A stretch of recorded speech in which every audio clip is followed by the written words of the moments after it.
Have mercy! You tried to destroy the heads of a great nation, so now your own head shall be destroyed. Right. So then, this brings us to, oh, it's the wrong way around. Yes. There she is, Phantoma. Yes. And we're talking, turn loose our death rays and kill them all. That's the one. The complete works of Fletcher Hanks. I guess we should say the complete extant works, the complete stuff that isn't lost to the annals of time. So what's the show called? This is Prolix Comics Bollocks, right? That's the one where that's the one, where we talk about we talk about comics. Yes. Yeah. So Clive, how did you? I have to say, Fletcher Hanks is not somebody that I was familiar with at all before. Although it does seem as though he was republished in Raw at one point, but I don't think I saw those republications. So yeah, I came across him in this is a Fantagraphics book. Fine volume it is as well. It looks absolutely wonderful. Yes, it's slightly expensive, and I was worried it wouldn't get to me in time, so I bought mine as a Kindle. But I will say, as a Kindle, it's been well scanned, Okay. But it's not quite as beautiful as that. There was another Fantagraphics book called Superman, the first wave of comic book heroes, 1941, which I think I may have lent you. Yes. So maybe I did see some of the stories, right? Or if there was, okay. So there's a lot of interesting stuff in there, but I immediately latched onto the Fletcher Hanks stuff and went looking around and discovered this collection. And I bought this a little while ago, probably maybe when it was still slightly more reasonably priced, right? Because these things do become more valuable, right? These big Fantagraphics books appreciate in value for the most part. Right. And I was about halfway through it, actually, just reading it for my own entertainment, and then suddenly it was a weird epiphany. I was like, "What? Oh no! This I need to talk to Nick about this, because this, I don't know where to start. It's incredible. It's bonkers, and it does make a good. I mean, if somebody had followed up on a previous episode of this show and read, started doing the Basil Wolverton stuff, right? There's some connective tissue, I think, here, but this is much more out there. Yeah, I feel as if I mean, I might be wrong about this, it might be unfair, but I feel as if the dividing line might be Basil Wolverton stuff seems to have a more sense of self-awareness, maybe a little bit, like almost like it's a parody of itself, or whereas this stuff just seems straight up like out of somebody's revengeful id, like it's just pouring out, like it's you almost get the feeling he just gouted out of him onto the page in some weird drunken rage or something, like because it's cyclical as well. Like it's amazing. It's amazing the diversity he manages to find in basically telling the same story again. Yeah. It's and the imagination is like it's about like he doesn't let anything get in the way of telling the story he wants to tell, right? Yes. Science, physics, even basic storytelling rules be damned. Right? Oh yes. The number of these stories that just end almost what feels like mid-sentence. Like if you were watching a movie, they would just cut away as someone started to say something. Oh, okay, we're over. We're done. All right. And like a kind of weird increasing, like there's things so for instance, there's this sequence. See, this is a big book, so it's difficult to. So there's this guy, and he's on this path, and then a giant claw comes out of the wall, knocks him off. He falls, lands in a whirlwind. And shoots him into a cave, and he's surrounded by cobras. And then well, all this happens. Yes, Just, yeah. What now? Like, yes, and that's not just that's not an isolated example. No, well, it is an isolated example, but it happens again and again and again. Yeah. For example, this one as well. There's this woman who wants revenge. She wants to kill everything in the jungle because her hunter husband was attacked by a lion, and then what else happens? Falls into the mosquitoes, and a snake attacks him, and it's a gorilla. Yes, yeah. Everything all happens all at the same time within a few panels. Yeah, he had a really bad day that day. That was a particularly rough day in the jungle when everything went wrong. So Fletcher Hanks, 1889 until 1976, where he was found dead on a park bench in Manhattan, frozen. Frozen, yes. Yeah.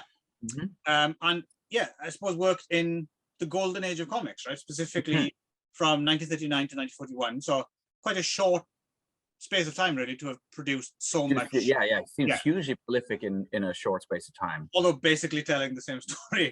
Yeah, but the drawing, I mean, the fact that, I mean, like, you know, and the drawing is weird. And I mean, some people say it's ugly. I quite like it's weird. Oh, I love it.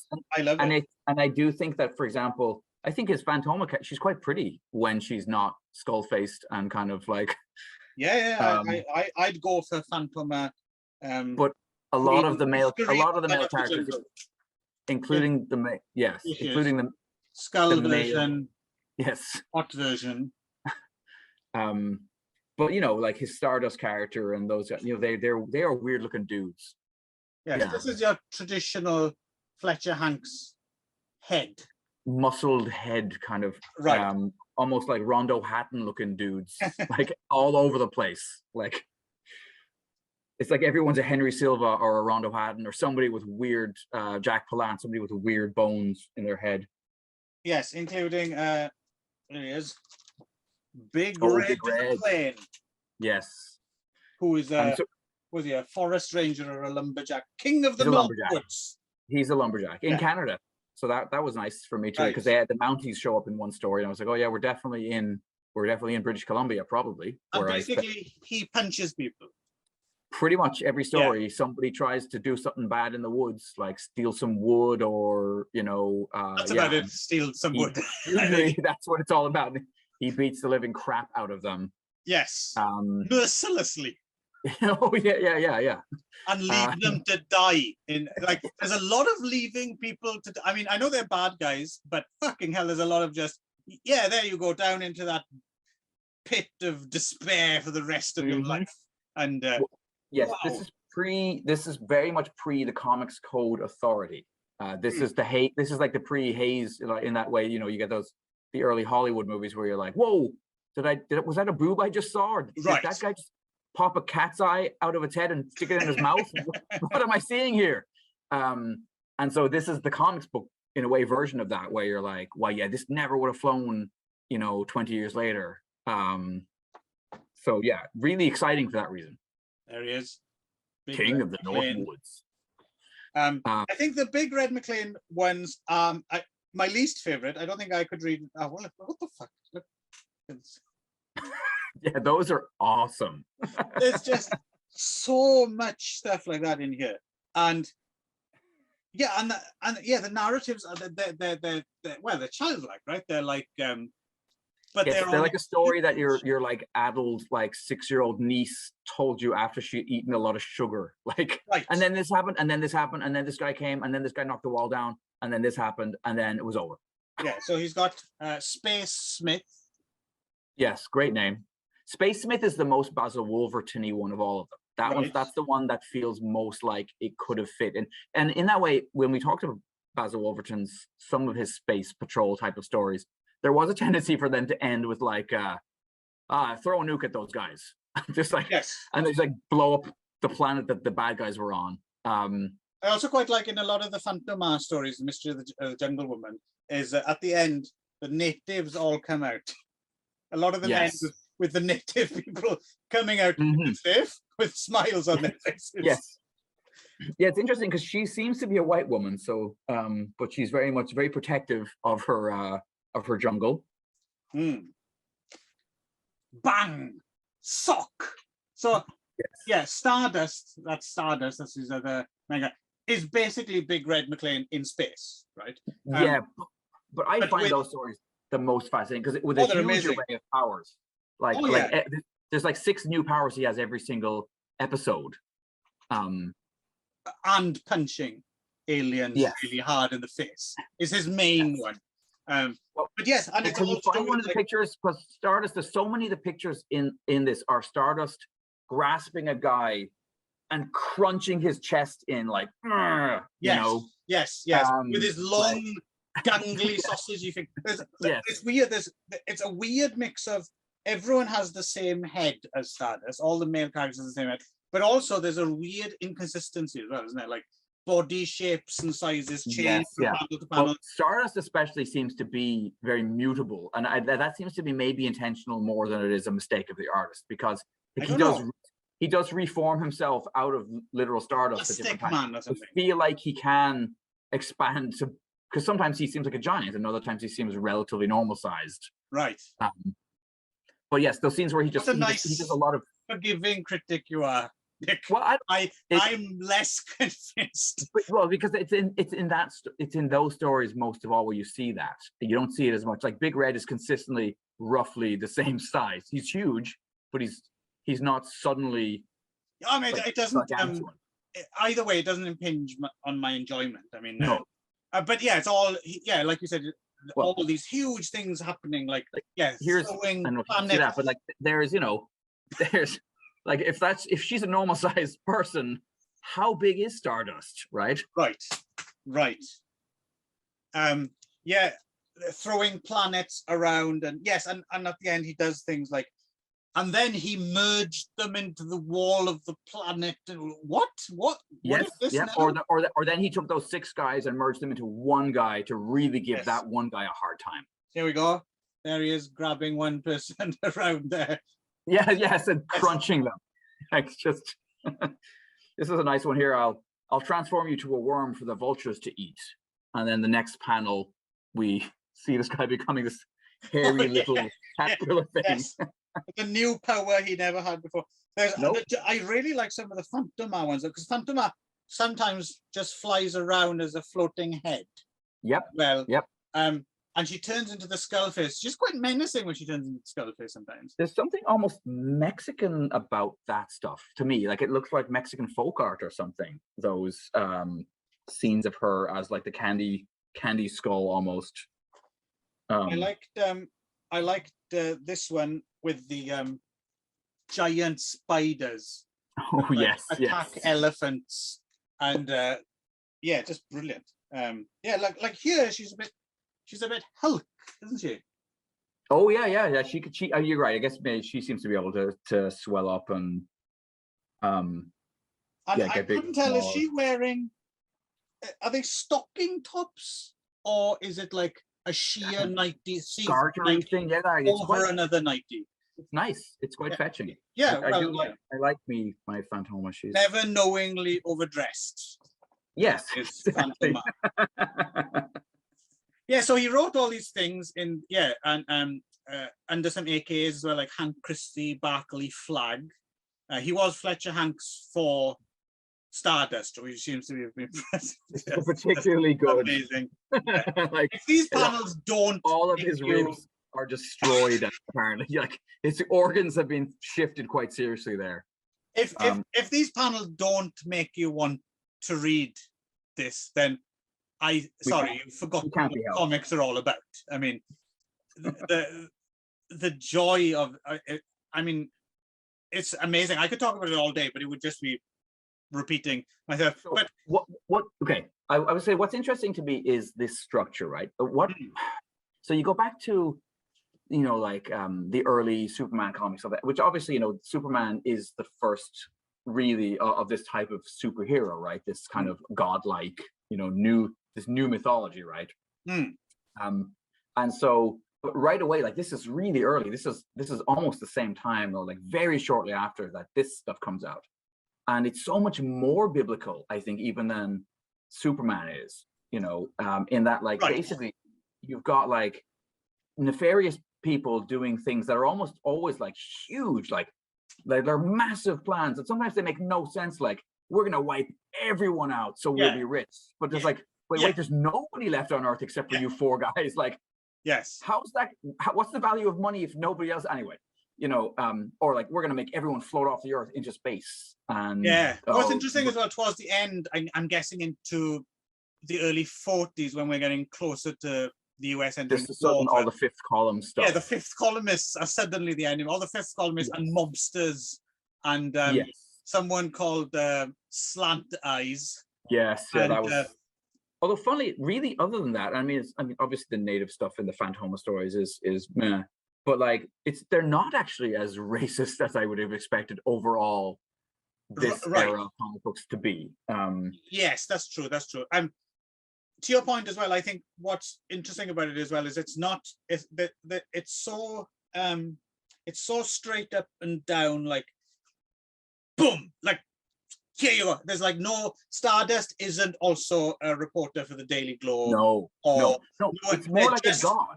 He's a vengeful god, and so this was so the beginning of every story is a group of bad guys doing something bad, and then one of his various like new gods, including like big hulking guy in the woods, shows up to just lay the smack down.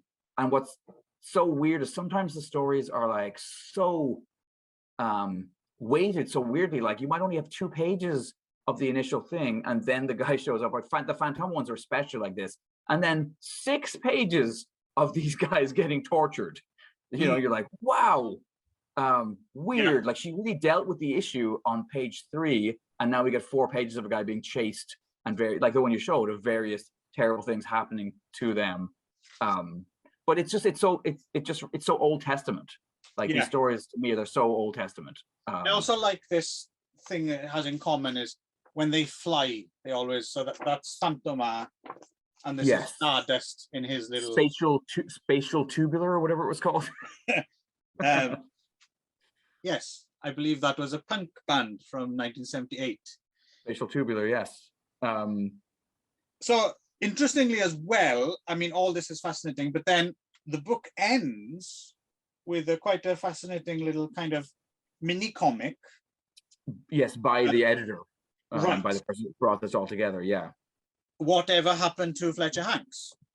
Here it is, Very different art style. Yes, It's not in the Fletcher Hanks style. That would have been interesting if he'd have done it. He tried to do if he'd have found his son and grabbed him by the chest. Tell me about your father.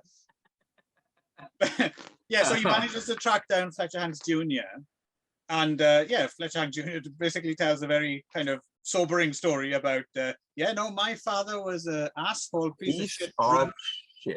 Who beat us up and was always drunk, and I couldn't care less for comics, but thanks for visiting. Basically. He abandoned the family, stole my piggy bank, basically, like just wow. And then drank himself to death on the streets, it sounds like. So definitely and then some of that anger, some of that anger really comes through on the page. He was clearly an angry person, right? But to channel it, I mean, I understand in the golden age of comics there was a very, comics hadn't opened up yet, and it was very much considered a children's media, right? So I understand everyone was funneling this stuff through, this has got to be for kids, right? This is for kids, Although his stuff is so weird and dark. It doesn't really. I can imagine like some kids like, Mom! What the hell? That's just crushed another man. It's I mean, on the other hand, of course, kids love that shit as well, right? Yes. Their parents might have been, what the hell is this? And it's interesting as well that there's a few things, like when this guy goes on the hunt for Fletcher Hanks and he shows Fletcher Hanks drawings to his mother and to his son, they're both like, looks like crap to me. And and I think there is an element of, I mean, I wouldn't say to the untrained eye, because I think it's almost the opposite. Maybe you need to have an untrained eye.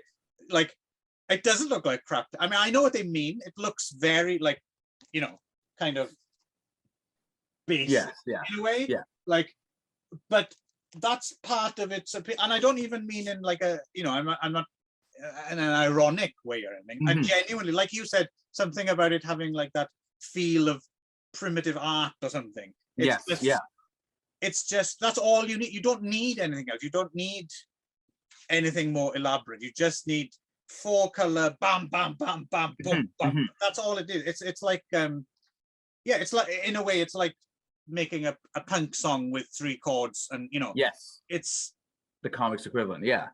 But it's also interesting, like something like a panel like this here, which is like a bunch of spaceships all kind of piled on top of each other, flying somewhere, like eels almost. Yeah, but it reminds me very much of like Matsumoto Leiji's stuff would often look like that. Like there is a sense of like, I don't know, a certain understanding of, yeah, there is composition there. It's just, he's chosen to, I think he's just working really fast. I think he's working really fast. He's producing so much work, he doesn't have the time to necessarily, because they show some of his other art at the beginning of the book, and they show an actual in that last comic, they show quite a beautiful painting of ducks or something like that he did. Like, so he's clearly was a capable artist. It's just that, like, if you're working this fast, you're just, it's, you know, the work is gonna well, I think he understands what's required for this medium as well, right? Like what works. I think it's not like, it's not necessarily a naivety or something like that, but it's but at the same time it is like I said, the difference between this and Basil Wolverton is I'm not necessarily, I don't know how much second guessing was going on here, like, no, that's good enough kind of thing. And I think there was like what was going on with his editors as well. They were like, "Ooh, another great Stardust story where he smashes a guy's head or pulls a guy's head off and throws him into a giant who then absorbs his head into its body." Like, could you figure out? So, according to the Wikipedia page, he wrote for Fiction House and Fox Features Syndicate, but I couldn't quite figure out what comics were they in. Like, those are the names of one was called Jungle Comics. Okay. And that's where Phantoma appeared, but there was obviously another story in there too. Right. Because like I said, the early part, I read that a long time ago, so I didn't have a chance to go back, and the answers might be there. But yeah, I was curious as to what because I'm assuming they were in anthology comics, right? Stardust was in a comic called Fantastic Comics. That was which wasn't a superhero anthology published by Fox Feature Syndicate during the Golden Age. It'd be interesting to compare, like, what else? Who else? What other? Apparently, in this comic there was Banshee, Black Fury, Nagana, Queen of Evil, Samson, and Stardust, the Super Wizard. They all sound great to me. Yep. Space Smith also appeared in Fantastic Comics. But this sounds pretty good. Big Red McLean appeared in Fight Comics. So I guess all the main characters would be guys who punched other people out. And then Phantoma. I wonder if there's a Fantagraphics Fight Comics compilation. Collection, yeah. And then Phantoma appeared in Jungle Comics. Jungle Comics also sounds good. Yep. Yeah, anyway, so some of those titles do have their own Wikipedia pages and some of them don't. Sadly, Jungle Comics doesn't seem to have its own. But hang on, if I go. Yeah, anyway, so I mean, the jungle is a big place, right? So there's a lot of. I would assume there was other. There was probably a more Tarzan-y kind of figure out. And I'm guessing if it's racist comics you're looking for, that's the place you're going to find. Some of the others will scratch that racist itch in Jungle Comics. I would imagine so.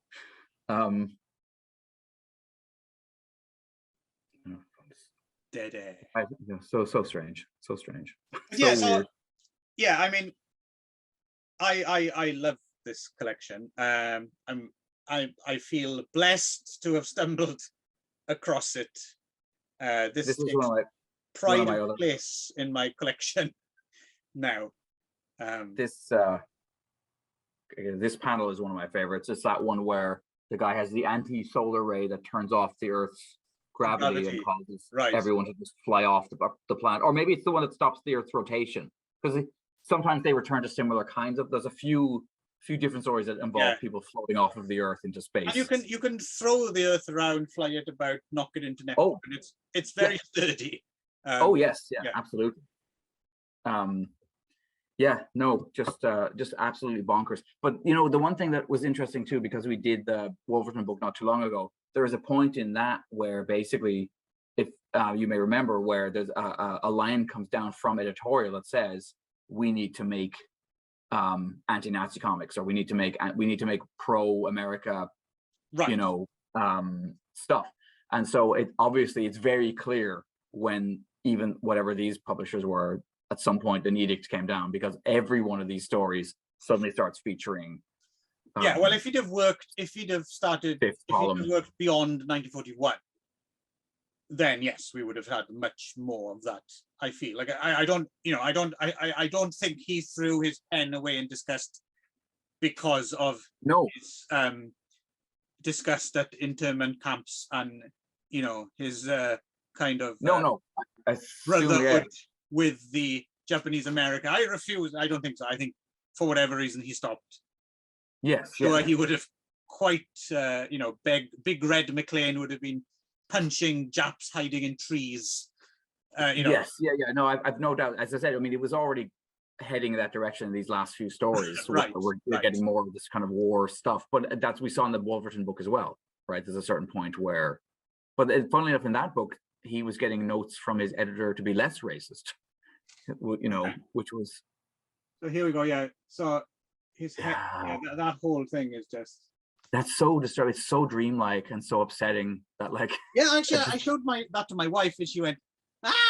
She was like, yeah, it's really creepy. You know. Yeah.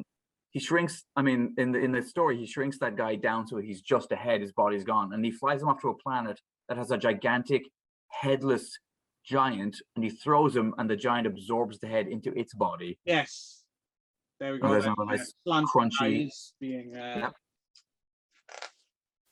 he's actually has a fascinating thing. He takes him. This is really elaborate. When he captures Slant Eyes, he takes him like to an island and then turns the island upside down. Yeah. And then a golden snake monster comes out to teach him that, you wanted gold, here's all the gold. Mm-hmm. I couldn't quite follow the logic there. Mm-hmm. Do you know what's funny? The other thing that this reminds me of is the stories of, for some reason, of Russell Gray. And I was kind of like, I'd like to see a mashup of Fletcher Hanks doing one of those. Gray.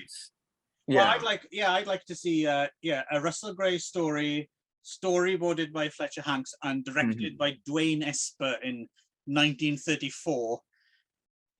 There we go. Yeah, there we go. Stardust versus Maniac or something. Yes, for sure.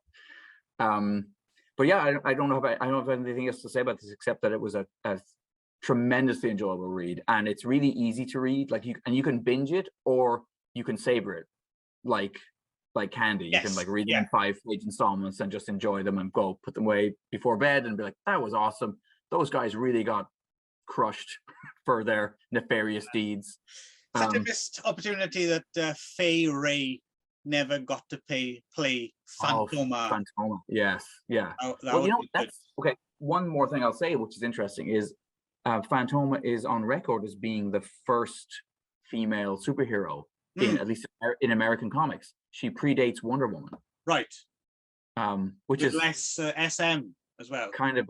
Yes, yeah. Yeah, the dude who invented Wonder Woman was like into all kinds of awesomely weird stuff. Apparently. Yeah, invented the I forgot the proper name for it, but the lie detector as well, right?